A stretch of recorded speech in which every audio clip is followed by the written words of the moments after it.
السلام علیکم. مجاہد فرساد. آج کا پیغام. آج سے 100 سال بعد یعنی مارچ 2121 عیسوی میں ہم سب اپنے رشتہ داروں دوستوں کے ساتھ ہم خود بھی زیر زمین ہوں گے. جس طرح آج ہم اپنے پردادا کو بھلا چکے ہیں ہمیں بھی بھلا دیا جائے گا. اجنبی ہمارے مکانوں میں رہیں گے. لہٰذا حقیقی گھر آخرت کا گھر ہے. دنیا کے ساتھ ساتھ آخرت کے لیے تیاری بھی کریں. آج کے لیکچر میں ہم واسوخت کے بارے میں پڑھیں گے. جس طرح ہم نے شہر آشوب کے بارے میں پڑھا اس میں بھی آشوب میں واو مجہول ہے. اسی طرح واسوخت میں بھی واو مجہول ہے. اسے واسوخت نہیں پڑھنا، واسوخت. واسوخت کے معنی ہیں روح گردانی، بیزاری، تنفر. اصطلاح میں یہ ایسی صنف نظم ہے جس میں شاعر محبوب کی سنگ دلی سے بیزاری کا اظہار کرتا ہے، اس کے رویے سے نفرت کرتا ہے اور اس سے تعلق توڑنے کی باتیں کرتا ہے، اسے دھمکیاں دیتا ہے، عشق مجازی سے توبہ و استغفار کرتا ہے. اس کی حیت، واسوخت کی حیت مسدس ہے. کبھی مسدس ترکیب بند اور کبھی مسدس ترجیح بند. ترکیب بند میں ہر بار مصرع تبدیل ہوتا ہے جبکہ ترجیح بند میں بار بار ایک ہی مصرع یا شعر دہرایا جاتا ہے. واسوخت بھی شہر آشوب کی طرح مذکر بولا جاتا ہے، یعنی واسوخت لکھا گیا. واسوخت کا موجد کون ہے؟ واسوخت کا موجد فارسی شاعر وحشی یزدی ہے.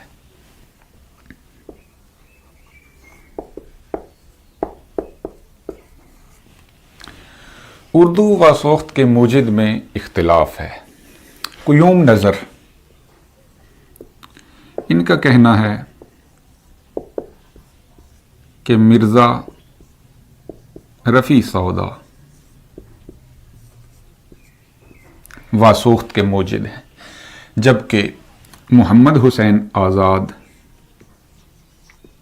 یہ آب حیات میں لکھتے ہیں کہ میر تقی میر واسوخت کا موجد ہے. اسی طرح مولوی عبدالحی یہ گل رعنا میں لکھتے ہیں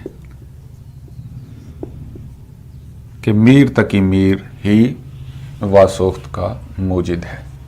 تو یہ ذہن میں رکھیں کہ قیوم نظر نے رفیع سودا کو قرار دیا ہے جبکہ محمد حسین آزاد اور عبدالحی نے میر تقی میر کو.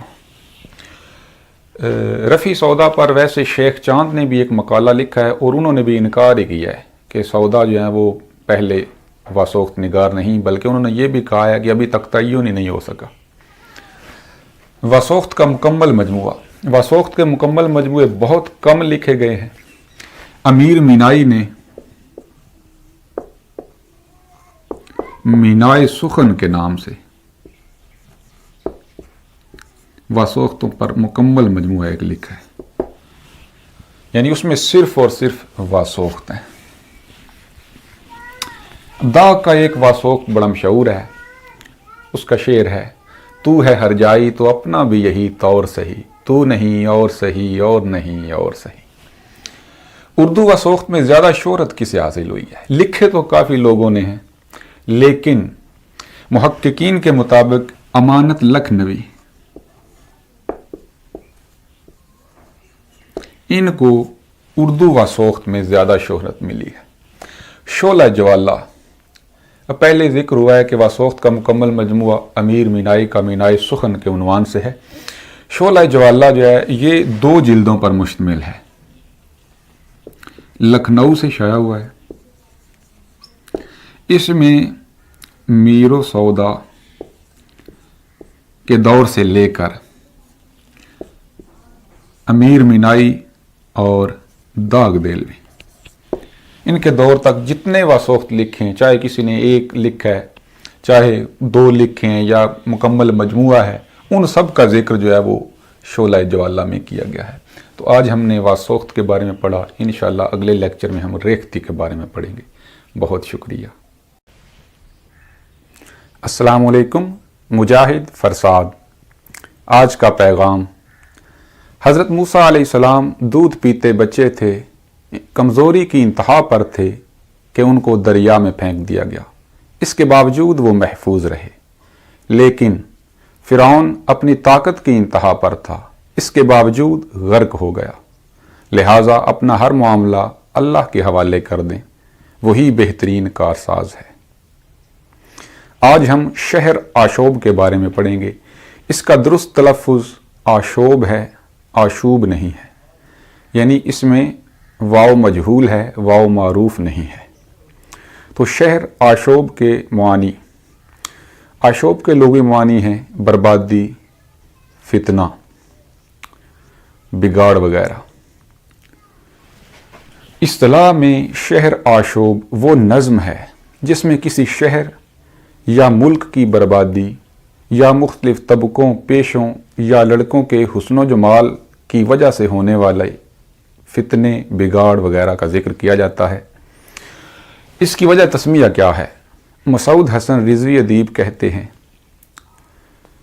کہ ابتدا میں یہ صنف نظم ان رباعیوں اور قطعوں پر مشتمل تھی جن میں لڑکوں کے حسن و جمال کی باتیں کی جاتی تھیں۔ چونکہ وہ فتنہ پھیلاتے تھے، اس لیے اس کا نام شہر آشوب پڑ گیا۔ اب یہ بھی دیکھنا ہے کہ شہر آشوب مذکر ہے یا مؤنث، یعنی شہر آشوب لکھا گیا یا شہر آشوب لکھی گئی، تو یہ مذکر ہے۔ شہر آشوب لکھا گیا۔ ابتدا کس ملک سے ہوئی؟ پروفیسر گب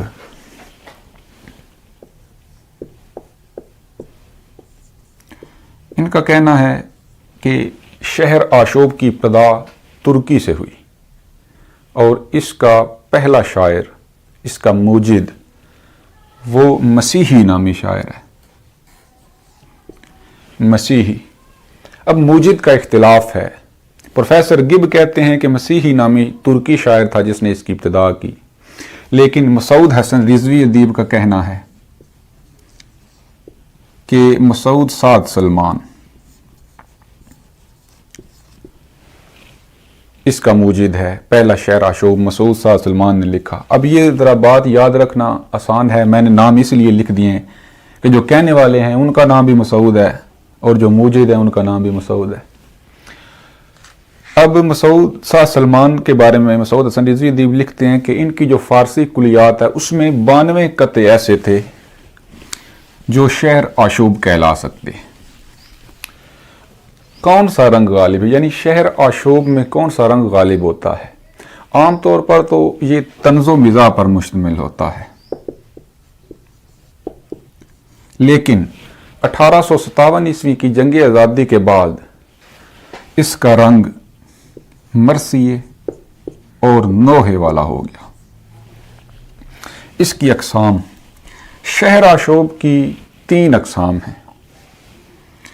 پہلی لڑکوں کے فتنوں کے بارے میں ہے، دوسری سیاسی واقعات پر مشتمل ہوتی ہے، اور تیسری قسم جو ہے وہ طبقوں کے بارے میں، مختلف پیشوں کے بارے میں۔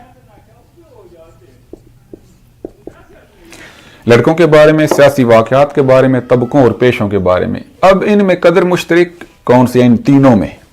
ان تینوں میں طبقوں اور پیشوں والی جو بات ہے نا وہ مشترک ہے۔ یعنی لڑکوں کی بات کی جائے تو ان کے پیشوں کا ذکر بھی کیا جاتا ہے، سیاسی واقعات میں بھی مختلف پیشے جو ہیں وہ بیان کیے جاتے ہیں، اور اس میں تو خاص طور پر۔ لیکن اگر یہ کہا جائے کہ ان میں جو سب سے اہم قسم ہے وہ کون سی ہے، تو وہ یہ سیاسی واقعات والی ہے۔ یہ ذہن میں رکھیں۔ اب جی شہر آشوب کے لیے کون سی ہیئت متعین ہے؟ اس کے لیے کوئی ہیئت متعین نہیں ہے، البتہ جو زیادہ استعمال ہوئی ہے وہ مخمس ہے۔ آگرہ اور دلی کے بارے میں زیادہ شہر آشوب کس نے لکھے؟ آگرہ کے بارے میں سب سے زیادہ شہر آشوب نذیر اکبر آبادی نے لکھے ہیں، جبکہ دلی کے بارے میں مرزا محمد رفیع سودا، میر تقی میر، غالب، داغ دہلوی اور حالی نے لکھے۔ شہر آشوب کے حوالے سے سودا کی جو سب سے مشہور نظم ہے اس کا عنوان کیا ہے؟ اس کا عنوان ہے مخمس شہر آشوب۔